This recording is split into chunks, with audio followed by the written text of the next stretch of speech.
नवाज शरीफ साहब के साथ साजिश हुई है, मगर इस साजिश में उनका अपना वजीर दिफा ख्वाजा आसिफ शामिल है। हम तो आज से पहले ये कहते थे 2018 में जो RTI सिस्टम बिठा के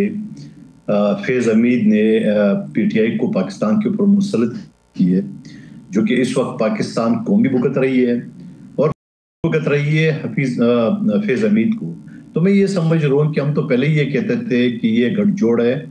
फैज़ हमीद की और इमरान खान की और बीच में एक जादूगर की, क्योंकि फैज़ हमीद जो है ना वो इंटेलिजेंस शेयरिंग करते थे एक जादूगर को, और जादूगर जो है ना वो जाके इमरान खान साहब को सारी बातें बताते थे कि ये होने वाला है, ये होने वाला है, और इमरान खान साहब बहुत सादा सा आदमी है, उन्होंने उनको पीर समझ बैठा है, तो इसी वजह से ये सारे मामले गड़बड़ हो गए। और उन्होंने आर्मी चीफ जो मौजूदा फील्ड मार्शल है आसिम मुनीर साहब का अपॉइंटमेंट रोकने की कोशिश की है। आपको याद होगा कि डी चौक में उस वक्त असम्बली के मेंबरान थे, हम पार्लियामेंट लॉजेस में यरगमाल थे, और इमरान खान साहब ने यह फरमाया था कि मैं 6 दिन बाद आऊंगा, धरना दूंगा। 6 दिन के बजाय वो 6 महीने बाद आया, मगर डी चौक नहीं आया, वो सीधे जाके JHQ पे उन्होंने धरना दिया। और जारी बात है 2 दिन के बाद आर्मी चीफ का अपॉइंटमेंट होना था या उसी दिनों में होना था, लेकिन 2 दिन बाद फील्ड मार्शल आसिम मुनीर का अपॉइंटमेंट हुआ था। तो मैं ये समझ रहा हूँ कि ये पहली साजिश थी। और फिर उसके बाद मैंने आज से पहले, ये नहीं कि आज फैज़ हमीद को एक गैंगस्टर को सजा हुई है तो मैं बात कर रहा हूँ, मैंने 20 मई 2022 का मैंने उस वक्त किया कि ये सारे करतूत इस गैंगस्टर के हैं जो फौज के अंदर रह के और फौज के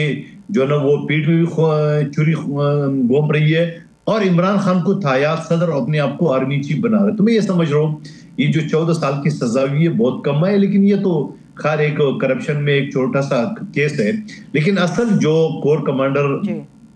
हाउस लाहौर पे, कोर कमांडर हाउस बालपुर पे और कोर कमांडर हाउस पेशावर पे जिस तरह हमले की कोशिश की है और शोदा की यादगारों को जला के राख की है, MM आलम जहाज जो MM आलम की जहाज जो सिंबॉलिक जहाज था उसको आग लगाया, हमारे एटमी प्रोग्राम त्यागी के सिंबॉलिक को जो आग लगाया, और फिर से पाकिस्तान का ऐलान किया था PTV पेशावर, उसको आग लगाया। तो हमें तो उस वक्त समझ में आ गया कि ये एंटी पाकिस्तान एक मुहिम है और एक मूवमेंट है। आज अल्हम्दुलिल्लाह ये साबित हो गया, और आज फैज़ हमीद को ये सजा हुई है। आज से 2 महीने 4 महीने 5 महीने पहले के मेरे टॉक शो देख ले, मैंने उस वक्त भी कहा था कि फैज़ हमीद को अगर 2 मारे जाए वो तोते की तरह बोलेगा कि उसने पाकिस्तान के और पाकिस्तान के अफवाज के खिलाफ क्या साजिश की इमरान खान के साथ मिल के। तो मैं ये समझ रहा हूँ ये चीजें आपको आने वाले मैं अगर कदर कलामी की आपसे माफी चाहूँ, ख्वाजा आसिफ साहब ने आज जो एक प्रेस कॉन्फ्रेंस की है उसमें उन्होंने कहा कि जी 9 मई के पीछे फैज़ का दिमाग था, मगर वो कहते हैं कि उस वक्त इदारे के अंदर के लोग भी इसमें शामिल थे, मगर जो मैन पावर थी वो पाकिस्तान तहरीक इंसाफ के लोगों की इस्तेमाल की गई। तो सर आपको लगता है कि ये तजाद है, चीज़ें तो फिर दोनों तरफ से हुई, ताली तो दोनों हाथों से बजी, तो सिर्फ PTI ही मुर्दे इल्ज़ाम क्यों, या इमरान खान ही मुर्दे इल्ज़ाम ठहराए क्यों जा रहे हैं? देखो उसकी वजह ये है कि फैज़ हमीद ने इंटेलिजेंस शेयरिंग की बेस पे बुशरा बीबी को इस्तेमाल किया, और बुशरा बीबी वही इंटेलिजेंस शेयरिंग की जो मालूमात थे वो खान साहब को एज ए पीर की सूरत में वो उसको आगाह करते रहे, और खान साहब मासूम आदमी उनको पीर समझ लगा, पीर नहीं समझने लगा। और ये सारी चीजें उस वक्त शुरू हुई है जब ये सारी चीजें इंटेलिजेंस शेयरिंग की बेस पे हुई। तो मैं ये समझ रहा हूँ कि इमरान खान जहां कोर कमांडर हाउस पेशावर में, बालपुर में और लाहौर में जो उन्होंने PTI के कारकुनों को वहां इनवाइट किया, वहां बुलाया गया, ये सारी वीडियो ऑडियो मौजूद है। और उसके बाद जाके आपको याद होगा कि कोर कमांडर हाउस लाहौर के बेडरूम में ये लोग घुसे, और मैंने पिछली असेंबली में स्पीच भी की है, अगर अज़फ नहीं किया है तो आप उसको देख सकते हो उसमें। तो मेरे ये कहना था कि ये सारे इसके इंसान मिले, क्योंकि कोर कमांडर लाहौर के जो बीवी थी वो PTI की थी, वो उनके साथ मिले हुए थे, और मुझे पता है कि हो सकता है उसको सजा होगी या नहीं होगी, मुझे नहीं पता, लेकिन उनके बेडरूम में जो पिंक शर्ट पहना होता, मैं आपको ये भी हवाला दूं, मैंने इस सबको भी असेंबली में स्पीच की थी, उस वक्त ये बात मैंने कही। तो मैं ये समझ रहा हूँ कि पाकिस्तान की जड़ें खोदने के, पाकिस्तान को तबाह बर्बाद करने के लिए, पाकिस्तान को जो ना फौज में बगावत करने के लिए ये जादूगरनी और ये इमरान खान और ये फैज़ हमीद ने जो खेल खेला है, इसके लिए 14 साल बहुत कम है। ठीक है, अच्छा मुझे मंदुखेल साहब ये बताइएगा कि जब से ये फैसला आया है, रोज़ाना हुकूमत की तरफ से मुस्लिम लीग नून के जो रहनुमा हैं کو 3 سے 4 کے قریب رہنمائے جو ڈیلی یا تو پریس ٹاک کر رہے ہیں یا پریس کانفرنس کر رہے ہیں اور اس کے اوپر عمران خان اور فیض حمید کے گٹھ جوڑ کو بیان کر رہے ہیں. پیپلز پارٹی اس اگریسو بیہیویئر میں مسلم لیگ نون کے ساتھ ایک پیج پر ہے یا نہیں؟ کیونکہ پیپلز پارٹی کی طرف سے وہ جارحانہ موقف ہمارے سامنے نہیں آ رہا جو مسلم لیگ نون کی طرف سے آ رہا ہے.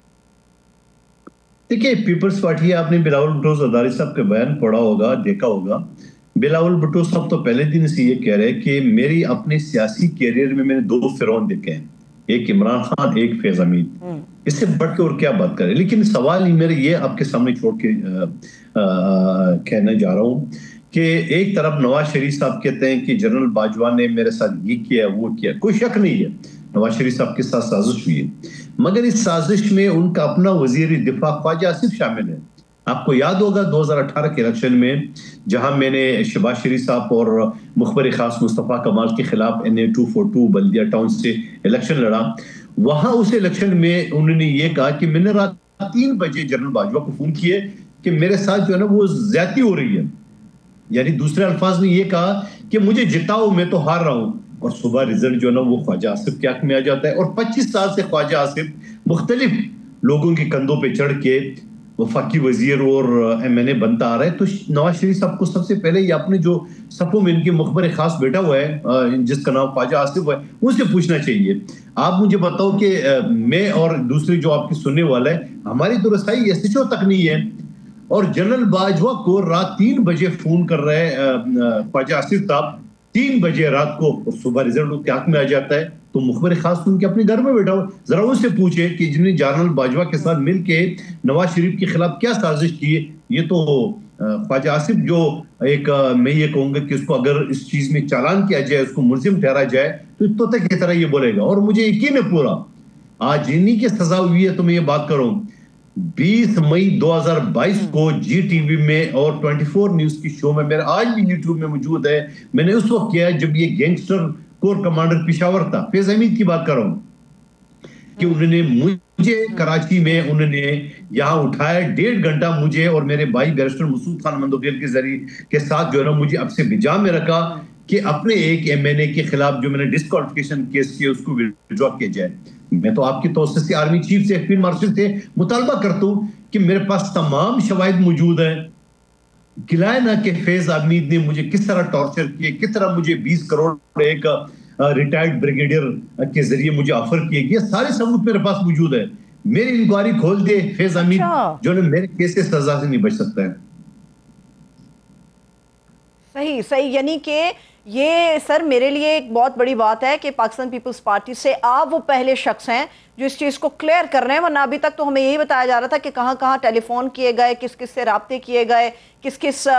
سیاسی لیڈر کو جو ہے وہ رابطہ کر کے مختلف قسم کی آفر کی گئی. پیپلز پارٹی کے اندر سے آپ وہ واحد سیاسی شخصیت ہیں جو اس بات کو اناؤنس کر رہی ہیں کہ آپ کے ساتھ بھی رابطہ ہوا اور مختلف طریقے سے رابطہ کر کے جو معاملات تھے آپ نے ابھی بیان کیے ہیں. لیکن اب سر اس میں جو پورے کردار ہیں اس میں سے ایک کردار کو کلین چٹ دی جا رہی ہے مختلف طریقے سے، کیونکہ جب جنرل فیض حمید تھے تو اس وقت جنرل قمر جاوید باجوہ تھے اور اس وقت عمران خان وزیر اعظم تھے. لیکن یہ کہہ دینا کہ جی فیض حمید خود سے طاقتور ہو گئے تھے اور عمران خان کے ساتھ وہ اسر و رسوخ استعمال کر رہے تھے، یہ مناسب رہے گا؟ یا جو تیسرا کردار جنرل باجوہ کا ہے، معاملات وہاں تک بھی جانے چاہیے، ان کو پہلے سے انویسٹیگیٹ کرنے سے پہلے ہی کلین چٹ دینا آپ کو نہیں لگتا کہ ذرا زیادتی ہو جائے گی؟ دیکھیں پہلے تو میں اس بات کی وضاحت کروں کہ آج فیض حمید کو جنرل تو میں نہیں کہوں گا، وہ تو بگوڑا ہے، وہ تو اس نے جو سزائیں ان کو ہونی چاہیے وہ سزا پوری نہیں ہوئی اور ہو سکتا ہے آگے کیسز میں ہوگا. تو فیض حمید نے جو مجھے ٹارچر کیا، مجھے یہاں حب سے بجا میں رکھا 1.5 گھنٹے سیکٹر کمانڈر آفس کراچی میں، میرے پاس سارے ثبوت ہیں. مجھے میری انکوائری کھلوا دے، میں سارے ثبوتوں نہیں ہوگا تو ساری زندگی مجھے سزا دے، مجھے جو ہے نا سیاست اور وکالت کا نام نہیں لوں گا.